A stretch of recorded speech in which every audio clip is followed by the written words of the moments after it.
Today we zoom into the economy of Virginia. Behind the numbers and statistics lies the outsized influence of its wealthiest resident. Their fortune doesn't just build empires, it shifts industries, jobs, and even the state's GDP. Let's uncover how one person's wealth can reshape an entire economy in this series on billionaires and their influence on America's states. Virginia. What comes to mind? Maybe those iconic white horse fences stretching across rolling green hills, or the golden glow of a vineyard sunset painting the Blue Ridge Mountains. You might picture stately 18th century brick homes whispering tales of colonial history. But here's the thing, those postcard-perfect views, they're often just a beautiful veil, hiding more old money, more quiet influence, and more sheer jaw-dropping wealth than most other states could ever dream of. Drive just half an hour outside the frenetic pace of Washington, D.C., and you'll find yourself passing mansions that practically own entire hillsides, their grounds sprawling like private kingdoms. You'll see the subtle signs of foundations that quietly bankroll half the planet's candy aisle, or perhaps the unassuming offices of brand new, liquefied natural gas tycoons who've minted billions faster than you can even say fracking. Today, we're pulling back that elegant curtain. We're counting down the 10 Virginia clans who masterfully turned everything from tobacco and candy to shrewd leveraged buyouts and even the nostalgic screech of dial-up internet into dynastic fortunes. Some of these names have been etched into the very soil of Virginia for centuries. Others are fresh faces, self-made titans who've redefined what wealth looks like in the Commonwealth. Get ready, because number one on our list isn't just rich, it's a fortune so immense it might just break your mental calculator. And spoiler alert, it's probably not the family you're already guessing. Let's dive in. At number 10 are the first families of Virginia. You know these names, even if you don't know them. Think Byrd, Carter, Lee, Fairfax. These aren't just historical figures, they're the living legacies of Virginia's original power brokers.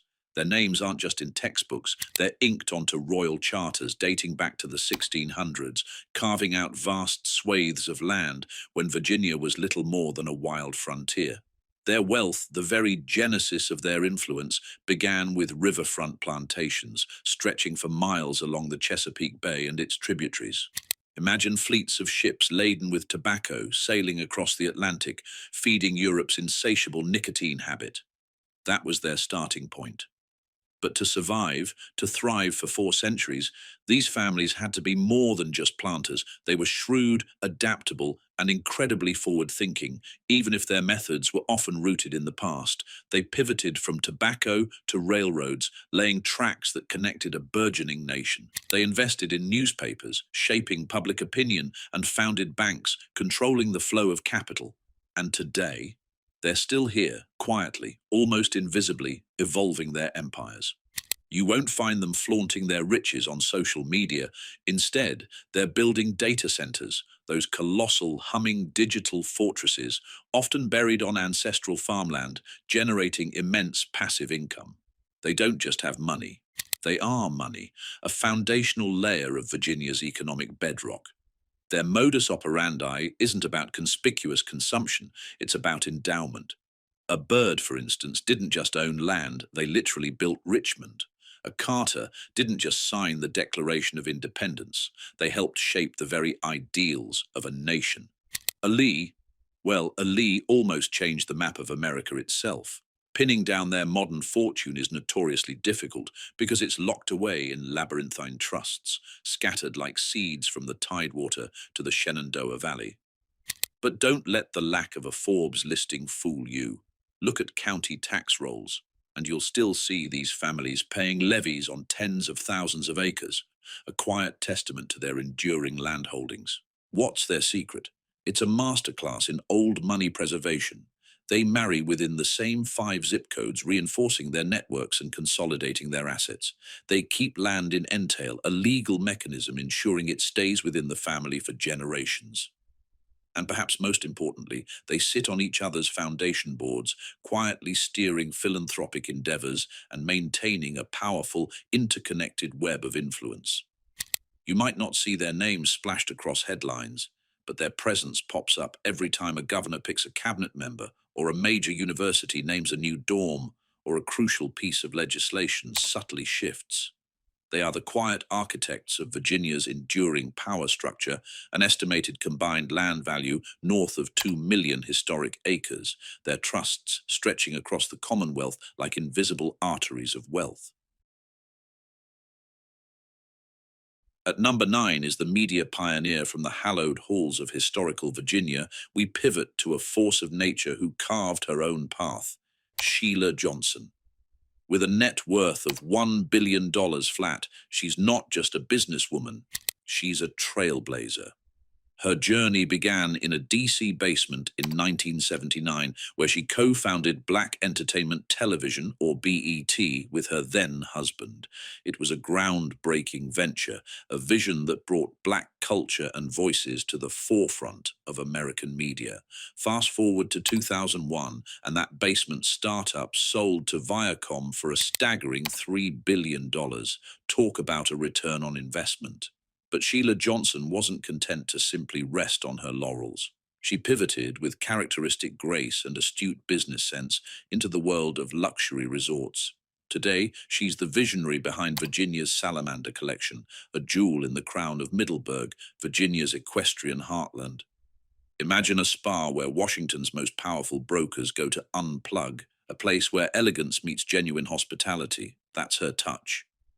What makes Sheila Johnson's story even more remarkable?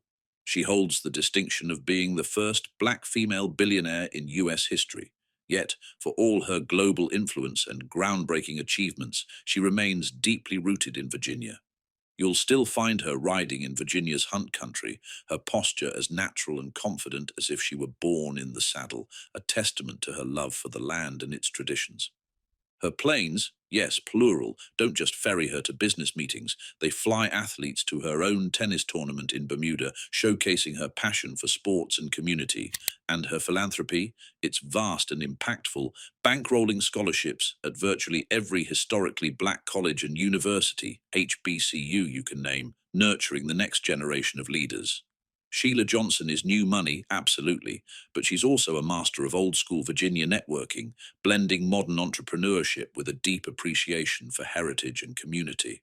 She's a testament to what vision, resilience, and a commitment to excellence can achieve.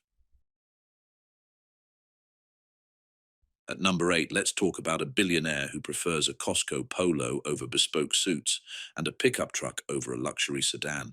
Meet Craig Abod, worth an impressive $1.1 billion. Ever heard of Carahsoft? Most people hadn't. Not until federal IT budgets started to balloon, turning government technology into a gold rush.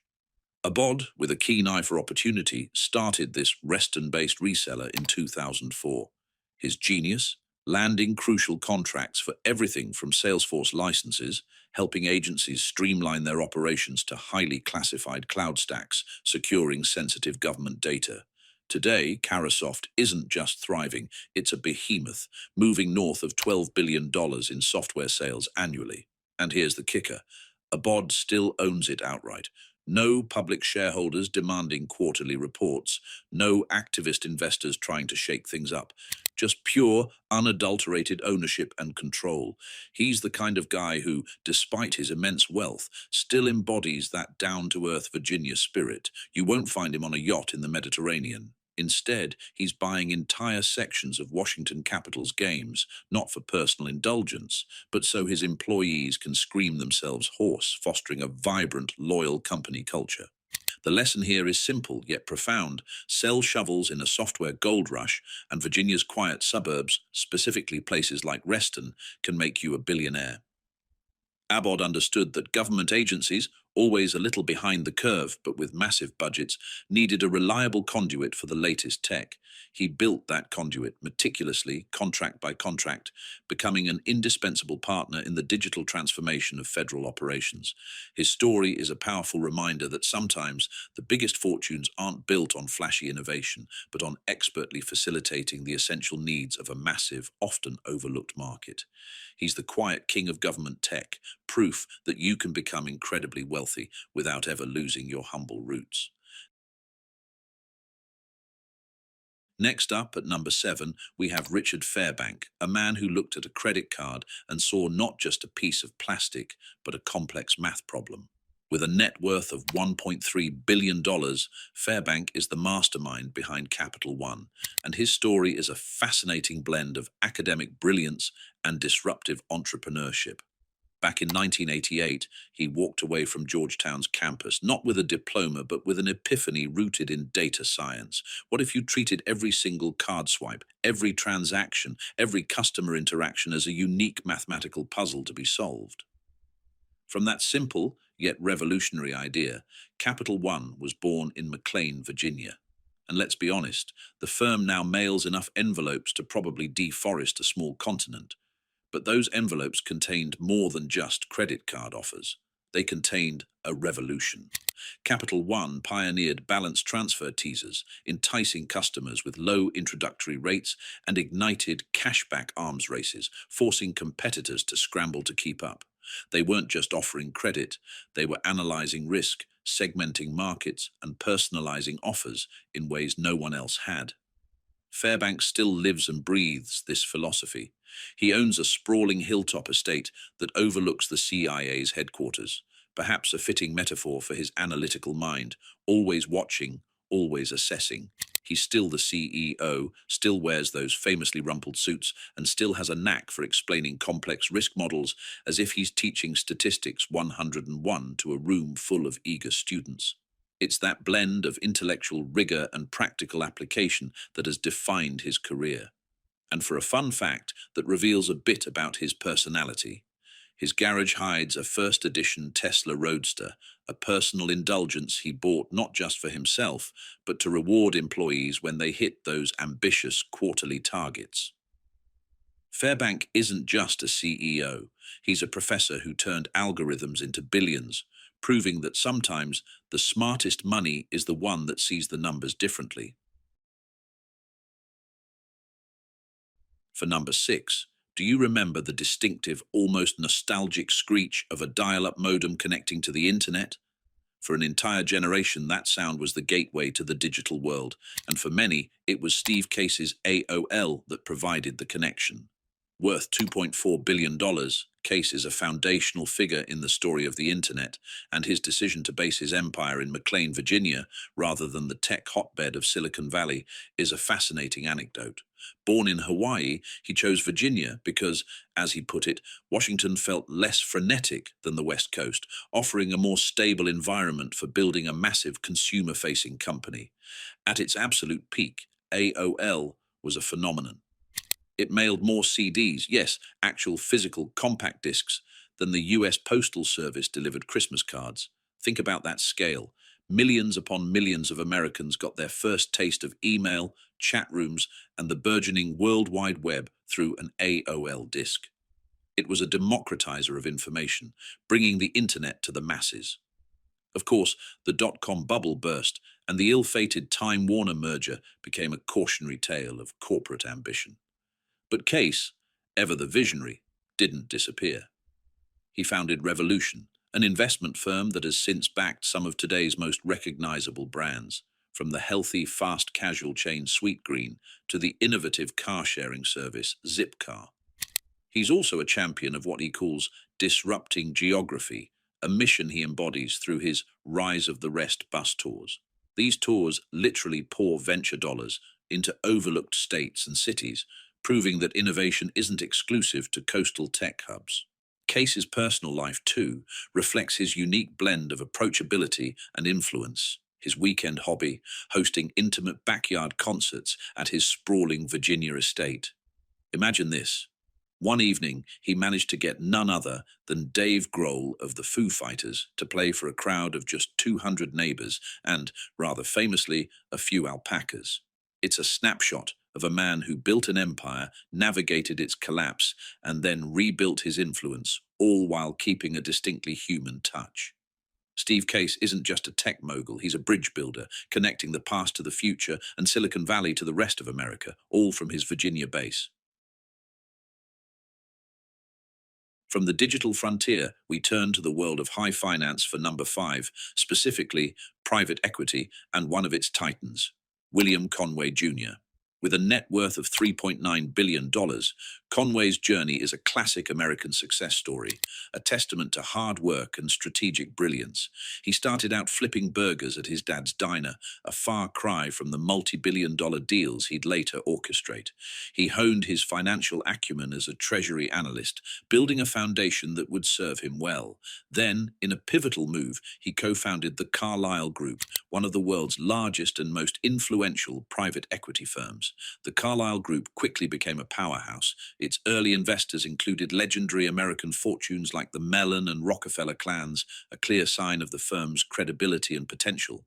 Conway's sharp intellect and relentless drive quickly made him the face of Washington buyouts, expertly acquiring and transforming companies. He still lives in the same McLean neighborhood, where it's not uncommon to see CIA analysts jogging past security cameras cleverly disguised as birdhouses, a subtle nod to the high-stakes environment in which he operates. Conway is known for his almost monastic discipline. 5 a.m. workout sessions are a routine, not an exception. And in a unique twist for a finance titan, he's known to quote passages from the Baltimore Catechism, a traditional Catholic text, while closing billion-dollar deals. It's an intriguing blend of spiritual grounding and cutthroat business acumen. More recently, Conway made headlines by pledging to give away half of his immense fortune, a move that will undoubtedly have a profound impact. Virginia colleges are already seeing the benefits, with new science halls bearing the Conway name, a lasting legacy that extends beyond financial statements. William Conway Jr. is more than just a private equity guru. He's a disciplined, principled, and incredibly generous force in the world of finance, shaping industries and leaving an indelible mark on his home state. And where there's William Conway Jr., you'll often find his equally formidable partner, Daniel D'Aniello. He is at number and worth $4.3 billion. D'Aniello is the other co-founder of the Carlyle Group, a man whose life story is as rich and complex as the financial models he loves. A Vietnam vet, his service instilled in him a discipline and analytical rigor that would define his career. He earned an MBA from Syracuse, where he undoubtedly deepened his love for spreadsheets, a passion that would become instrumental in building one of the world's most successful private equity firms. Carlyle's humble beginnings are legendary. D'Aniello, ever the pragmatist and value seeker, parked the firm's first offices above a deli in DC's Foggy Bottom. Why? Because the rent was cheap. This wasn't about lavish offices. It was about smart financial decisions, even then. Today, that small operation has blossomed into a global giant, managing a staggering $400 billion in assets, a testament to the vision and hard work of its founders. D'Aniello's payout from this incredible success funds a lifestyle that reflects his passions, including a sprawling 40,000-acre quail hunting plantation near Charlottesville, a stark contrast to the urban intensity of his professional life. He's also a generous philanthropist, having donated $50 million to Syracuse's business school, ensuring future generations of number crunchers have the resources they need. But in his local community, he's known for quieter, more personal acts of generosity, like buying every kid in Vienna a new baseball dugout, a simple gesture that speaks volumes about his character and commitment to local youth. There's an old joke about D'Aniello. He can recite the internal rate of return, IRR, on every single deal Carlyle has ever done since 1987, but he can't remember his wife's grocery list. It perfectly encapsulates the singular focus and analytical prowess that made him a titan of finance. Daniel D'Aniello is more than just a billionaire. He's a living legend in private equity, a testament to the power of numbers and relentless dedication. For number 3, let's sail into a different kind of old money, one steeped in tradition and a distinctly American entrepreneurial spirit. We're talking about Winifred J. Marquardt, with a net worth of $4.7 billion. Her story begins not with her, but with her great-grandfather, a resourceful man who, legend has it, cooked parquet floor wax in a bathtub. From those humble, somewhat aromatic beginnings, he built S.C. Johnson and Son, a global household name responsible for brands like Pledge, Windex, and a host of other cleaning products that have graced homes for generations. Winifred herself embodies a sophisticated yet understated old money lifestyle. She lives in Virginia Beach, a coastal haven, and her passion for the sea is evident. She sails a majestic 90-foot sloop named Windward, cutting through the waves with grace and power. But her wealth isn't just for personal enjoyment, it's a powerful force for good. She personally funds critical sea turtle rescue missions, a testament to her commitment to environmental conservation and marine life. Beyond her personal philanthropy, she chairs the Family Foundation, a formidable entity that writes checks for everything from hurricane recovery efforts, helping communities rebuild after devastating storms, to supporting the delicate artistry of ballet bars, fostering cultural institutions. Her life also has a touch of romance and military tradition. She married a naval aviator, a true Virginia story, whom she met at an airshow pancake breakfast, a charming detail that grounds her immense wealth in relatable experience. Together, they host legendary 4th of July parties where fighter jets, piloted by her husband's former colleagues, buzz the Chesapeake Bay in a spectacular display of patriotism and power. Winifred J. Marquardt represents the epitome of old money, not just inherited wealth, but a legacy of philanthropy, community engagement, and a distinct saltwater style that's as refreshing as a sea breeze. Hold on to your hats, because our next billionaire at number 2 is a true disruptor, a man who rocketed into the ranks of the ultra-rich almost overnight. Meet Bob Pender with an astonishing net worth of $9.1 billion. Until 2019, Pender was a mid-level gas trader, a skilled but perhaps not globally famous player in the energy markets. Then, the geopolitical landscape shifted dramatically, and Pender's company, Venture Global LNG, found itself in an unprecedented position. As European utilities scrambled to reduce their reliance on Russian pipelines, seeking stable and diverse energy sources, Venture Global LNG signed a series of massive, long-term contracts. This strategic foresight and timing vaulted Pender's equity stake past that of virtually every Mars heir on paper, making him an instant titan. His company's headquarters might be in Arlington, Virginia, but his real office is undoubtedly a Gulfstream private jet, hopping between the massive liquefaction sites in Louisiana, where natural gas is chilled into a liquid for transport, and the high-stakes boardrooms of Berlin. Pender is a hands-on billionaire. He still carries a field notebook scrawled with the names of tankers, BTU counts, and other critical data, a testament to his deep immersion in the operational details of his business. His impact on Virginia is already profound and quantifiable.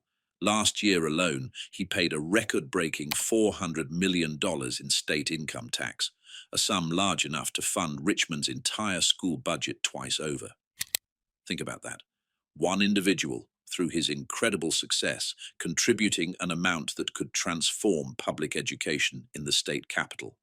Bob Pender isn't just riding an energy wave, he's helping to create it, reshaping global energy markets from his Virginia base, and proving that sometimes the biggest fortunes are forged in the crucible of global necessity and entrepreneurial daring. And now, the moment you've been waiting for. The number 1 spot on our list, a family whose combined net worth soars north of $50 billion.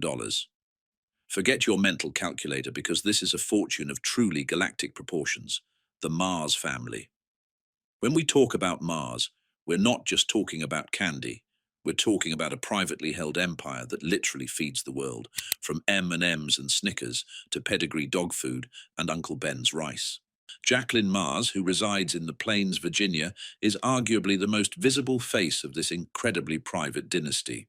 She owns a significant portion, roughly a third of the company. You might spot her at equestrian events, riding in horse-drawn carriages, perhaps wearing a barn jacket that looks older than most countries, a perfect embodiment of understated generational wealth. Then there's Pamela Mars, her niece, based in Alexandria, who controls the company's vast pet care division.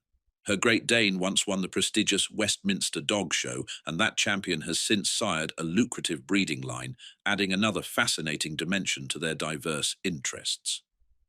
The Mars company books an incredible $50 billion in annual sales, a figure that rivals the GDP of many small nations. And yet, here's the kicker. They still steadfastly refuse to go public.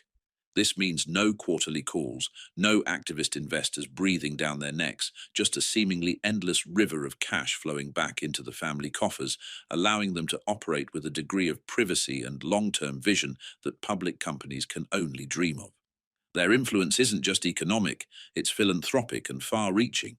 They fund everything from vast conservation easements protecting Virginia's precious natural landscapes to cutting-edge Mars-funded climate labs at Virginia Tech, investing in the future of our planet, and for a fun scale to truly grasp their impact, every single second, 300 M&Ms roll off their production lines, lines that can trace their origins back to the family farms outside Middleburg. The Mars family isn't just Virginia's sweetest dynasty, they are the richest family you simply can't buy stock in, a testament to enduring entrepreneurial spirit and a relentless pursuit of quality, all wrapped up in a shroud of quiet, almost mythical wealth. They are, quite simply, Candy Planet royalty, right here in Virginia. So, did you learn about a single new billionaire today? Did we surprise you with the sheer scale of wealth hidden in plain sight across the Commonwealth? If so, do us a favor, tap that like button. Seriously, hit it. It helps the algorithm show Virginia's truly hidden money to someone else who still thinks this state is just for lovers or perhaps just for history buffs. Let's spread the word about the economic powerhouse Virginia truly is. You might be wondering, why Virginia? What makes this state such a magnet for billionaires, both old and new? It's not just one thing, it's a powerful confluence of three distinct, yet interconnected forces that have created an unparalleled environment for wealth creation and preservation. First, there's the undeniable pull of proximity to DC contracts. Washington, D.C. is the nerve center of the federal government, and with that comes an endless stream of government contracts, especially in defense, technology, and intelligence. Northern Virginia, with its highly educated workforce and strategic location, has become the undisputed hub for companies looking to tap into that colossal federal spending. From defense contractors to cybersecurity firms, and as we saw with Abod's Carahsoft, the sheer volume of government work provides an incredibly fertile ground for businesses to flourish and for founders to build immense fortunes. It's a constant, reliable source of economic activity that few other states can match. Second, Virginia boasts the nation's second-largest data center alley. Think about it. Every time you stream a movie, send an email, or scroll through social media, that data has to live somewhere. And a massive portion of it lives in Virginia. These colossal, humming fortresses of servers are quietly tucked away in unassuming industrial parks, particularly in Loudoun County. They consume staggering amounts of electricity and represent an enormous, stable investment in infrastructure. This industry attracts massive capital, creates specialized jobs, and generates immense wealth for those who own the land, build the facilities, or provide the services to these digital behemoths.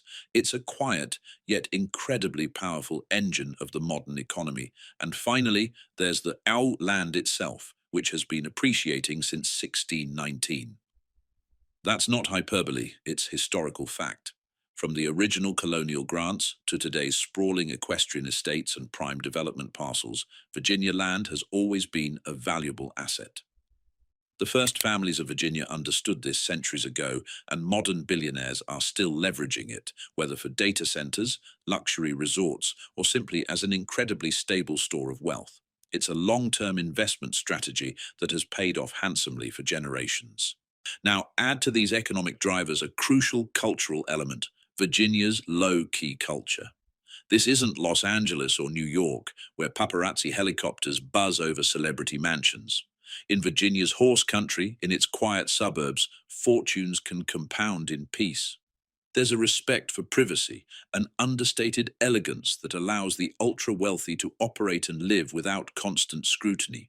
Old money buys land and locks it into trusts, securing generational wealth. New money buys software companies and LNG export terminals, pushing the boundaries of modern industry. The result? A staggering concentration of wealth. We're talking about a billionaire per 500,000 residents, a density that actually surpasses even California or New York. Virginia isn't just rich in history, it's rich, period. Of course, any top 10 list is bound to leave out some truly impressive fortunes, and Virginia has no shortage of those. We had some incredible near misses, individuals and families who could easily grace another list of the state's wealthiest. Take Mark Warner, for instance. Before he became a respected US senator, Warner built a formidable $250 million fortune in the cell phone industry. He was an early pioneer, seeing the potential of mobile communication long before it became ubiquitous.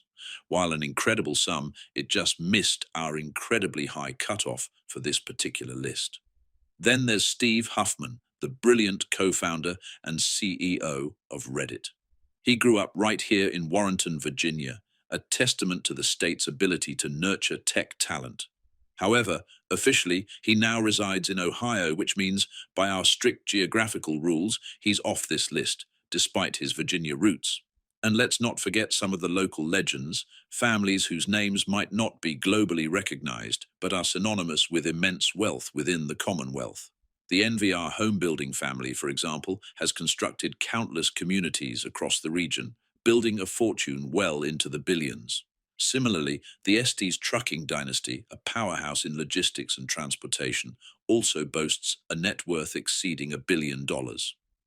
Both of these families, however, have maintained an incredibly private profile, making it challenging to solidly rank them against the more publicly visible, even if still private, fortunes on our list. Their wealth is undeniable, but their quiet approach keeps them just out of the spotlight. These near misses just underscore how incredibly deep Virginia's bench of billionaires truly is.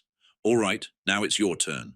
Comment below and tell us which family or individual on this list shocked you the most. Was it the quiet power of the FFVS, the instant billions of Bob Pender, or the sheer scale of the Mars Empire? We're genuinely curious to hear what surprised you. And hey, if you're hungry for more, if you want a part 2, a deep dive into the richest Virginia families under age 40, type Gen Z Billions in the comments, and we'll make it happen. Let's explore the next generation of Virginia wealth. So there you have it, Virginia's storybook landscapes, those picturesque vistas of rolling hills and historic homes, truly hide fortunes of staggering proportions. We've seen how wealth has been built on everything from the simple sweetness of sugar to the complex algorithms of software and the cutting-edge technology of super-chilled natural gas. From plantation deeds signed by kings centuries ago to multi-billion-dollar contracts inked just yesterday for European LNG, these 10 families and the many others we couldn't fit prove one undeniable truth. The Commonwealth is far more than just history. It's a dynamic, evolving money engine that has never stopped innovating, accumulating, and influencing. The next time you drive past a pristine whiteboard fence in Fauquier County or a seemingly nondescript beige office park in Tyson's Corner, remember what lies beneath the surface. Behind one of those doors, a billionaire is probably making a decision that will impact your life, perhaps deciding what candy you'll snack on, what credit card you'll swipe, or what fuel will light your home and power your car. Wealth in Virginia often hides in plain sight, woven into the very fabric of the landscape and the economy. Hit subscribe so you don't miss our upcoming deep dive into the richest county in every state, because we're here to map out where the money truly resides. And trust us, it's often not where you'd expect.